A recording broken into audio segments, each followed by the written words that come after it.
विचार करें जो मुद्दे हमने उठाए। धन्यवाद।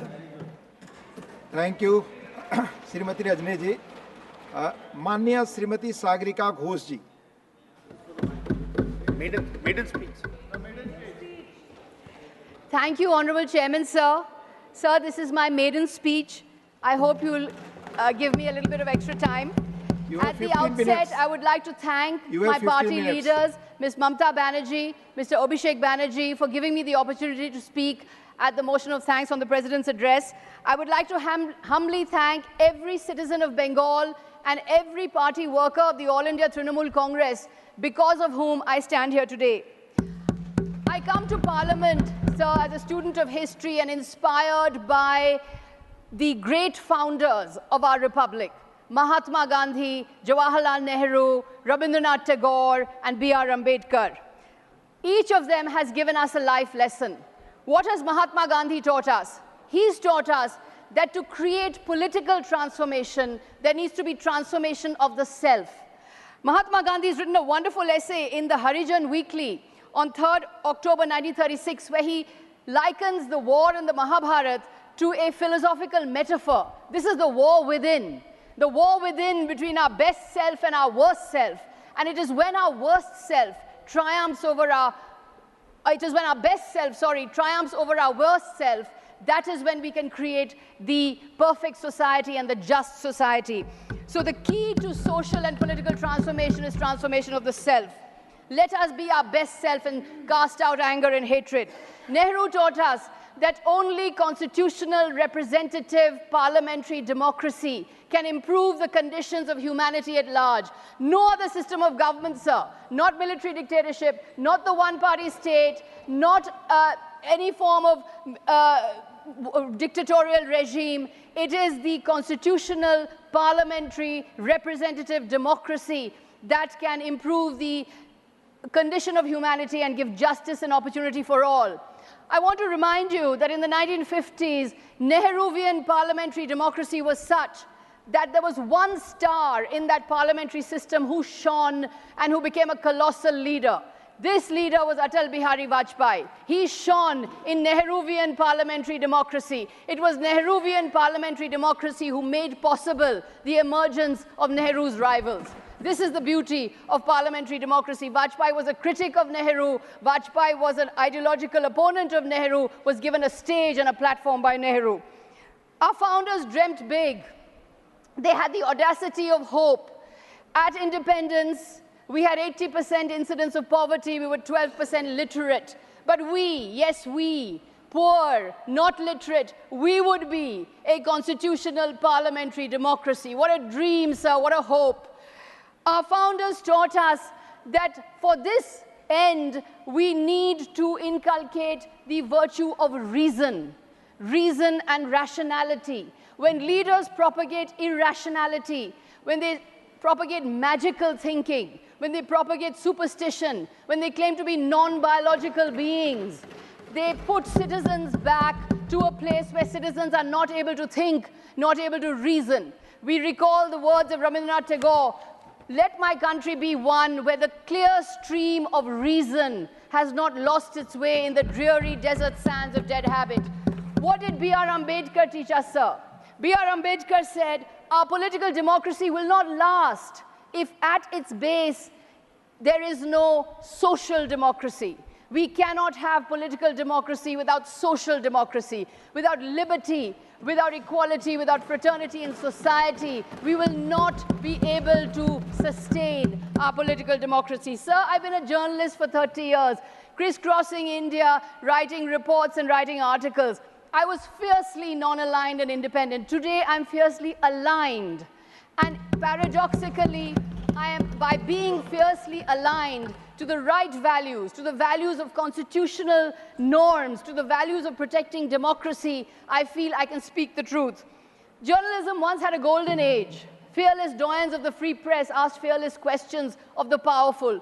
Look at the state of the media today. Look at the mainstream newspapers. look at the television channels, there is one ideology that has a ferocious stranglehold. There is one school of thought that is dominant. A hidden hand is guiding the camera. A not-so-hidden hand is guiding the journalistic pen. What is happening to the media is that it has been captured. The media has been captured. Most of the legacy media cannot ask questions of the government anymore. But without asking questions, how can democracy breathe? Without telling truths to power, if journalists cannot tell truths to power, how can democracy get oxygen? Legacy media is getting suffocated in an airless, oxygenless jail. And when media is in jail, how can democracy survive? That is why I have chosen to speak today in response to the Honorable President's address on what I call the democracy deficit. I humbly thank the Honorable President of India for her address. In the address, the respected President said in para 17, the basic spirit of democracy has been greatly undermined. But undermined by who? In para 28, the Honorable President referenced the emergency of 1975. But sir, we are not in 1975. We are in 2024. How long are we going to look in the rearview mirror? How long are we going to use the sins of the past? How long are we going to use the sins of the past to condemn the present? Those who are obsessed with 1975, those who are obsessed with the emergency of 1975, if they want to oppose the emergency, why don't they bolster democracy? Why are they imprisoned in an emergency mindset? Why are they imprisoned in an emergency mindset? Why don't they set free the police? As per the 2006 Supreme Court judgment, why don't they uphold the federal principle? Why don't they make India safer for dissent? Yes. Why don't they allow the opposition a voice? Why don't they stop having a stranglehold on the democratic institutions? Yes. That is the way to oppose the emergency. But what is the point of always opposing the emergency, talking about 1975, but then doing the same thing as 1975, yes. Implementing the 1975, imitating 1975? Those who are constantly talking about 1975 are victims of an emergency mindset, which is why we have a democracy deficit today, sir. Here are 15 examples today of India's democracy deficit. When the government shows no visible empathy to the suffering, we have a democracy deficit. When instruments of state are used for partisan ends, we have a democracy deficit. When citizenship is defined by religion, we have a democracy deficit. When the party system is attacked, we have a democracy deficit. When there are attempts made to delegitimize the opposition, we have a democracy deficit. When the free press is crushed, we have a democracy deficit. When hate speech is normalized, we have a democracy deficit. When lynch mobs are not given exemplary punishment, we have a democracy deficit. When official speeches do not mention ever by one word the name of a state which has witnessed civil war for over a year, when that name of that state is not mentioned, when Manipur is not mentioned, we have a democracy deficit. When those in power are not accountable, we have a democracy deficit. When individuals believe they are bigger than institutions, we have a democracy deficit. When citizens are not told the truth, we have a democracy deficit. When the federal principle is buried, we have the democracy deficit. When we don't celebrate religious pluralism as India's greatest strength, we have a democracy deficit. When protest is criminalized, we have a democracy deficit. A quick expansion on all of these. Sir, the principle of empathy. To quote Shakespeare, the quality of mercy is not strained. It droppeth like the gentle rain from heaven. In the same way, sir, the quality of empathy. Where is empathy? Empathy is a principle of good governance. 24 lakh students sat for the National Eligibility and Entrance Test. A desperate child takes an examination, finds that the paper has leaked, loses that examination, goes on the street to protest, and the education minister says this is a motivated protest, that this didn't happen. Where is empathy, sir? So my son is a doctor. I've seen the hard work, the Herculean effort, students pushing themselves to the brink to prepare for these examinations. Where is empathy for these students who are on the street, desperate? 26 students in 2023 took their own lives. 26 students took their own lives in 2023 in Kota. 70 papers have leaked in 7 years. This is the nature of the anguish facing the students today. There's a democracy deficit when the instruments of state are used for partisan purposes, when the enforcement agencies become a washing machine, one side always guilty, other side always innocent. The moment you switch sides, you're deemed innocent.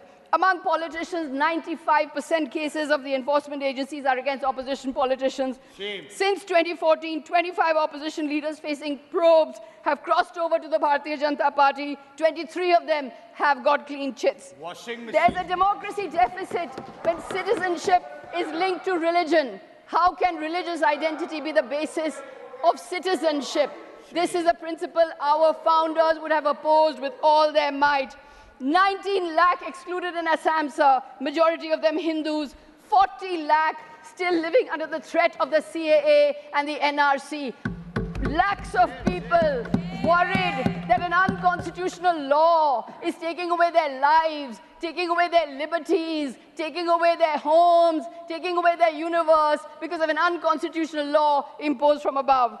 There's a democracy deficit when the party system is attacked.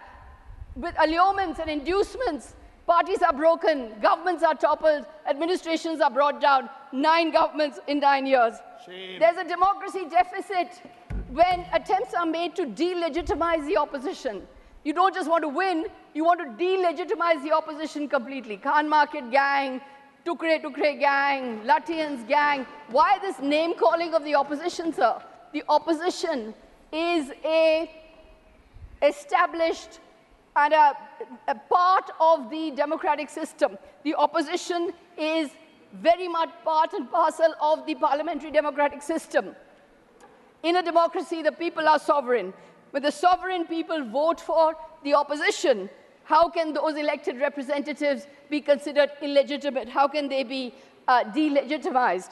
This is not the politics of democracy. This is authoritarian populism. This is strongman politics.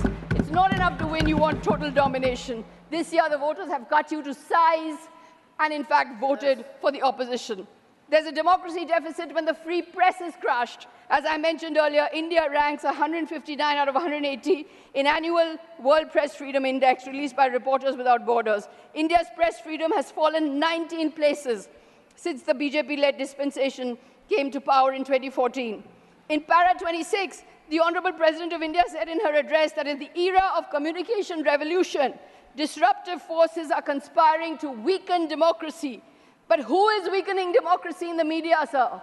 The democracy is being weakened by an overbearing government which is guiding, manipulating, terrorizing, muzzling, threatening journalists. I was shocked to see that journalists are not allowed, accredited senior journalists today are not allowed in the precincts of parliament. This is truly shocking for a parliamentary democracy.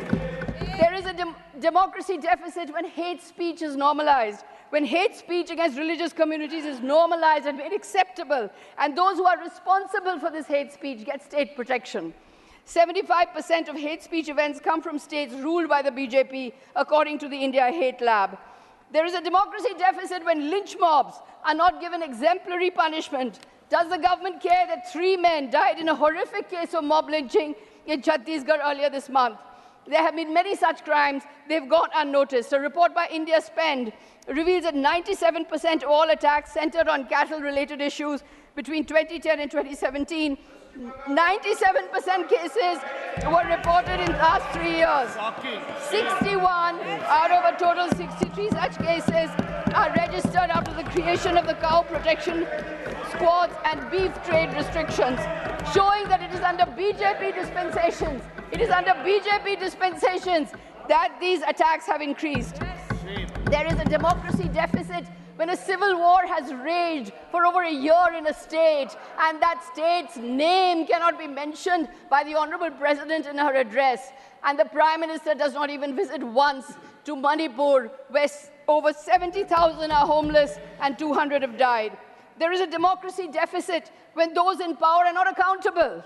There's little accountability to those in power, neither to students, nor to rail victims, nor to youth promised crores of jobs, nor to women who are victims of crime. There have been 244 consequential train accidents between 2017 and 2022. Does the government care? The percentage of tickets, the BJP was proudly proclaiming that it's brought in the women's reservation bill. But the percentage of tickets given to women by the BJP this time is just about 15%. All India Trinamool Congress has given almost 30% tickets to women. 38% of our MPs are women. There is a Bengal model of women's empowerment that should be emulated across India. Because in Bengal, leaders are accountable for their promises. There's a democracy deficit when individuals believe they're bigger than institutions. When there's arrogance of power. Gandhi believed the means must be good for the ends to be good. Gandhi called off the 1922 movement of Chauri Chaura. So today, power has become performative. Power exists only for itself. Power is projecting Thank you, Sagarika ji. seaplane Time is rides, already deep-sea over. dives. Time Power is is not over. being used for the Dr. people. Kanimoji. There is a democracy deficit when the truth Dr. doesn't triumph, Kanimoji, when truth please. is not told. Dr. Kanimoji, Where- your time is over, please. Dr. Kanimoji.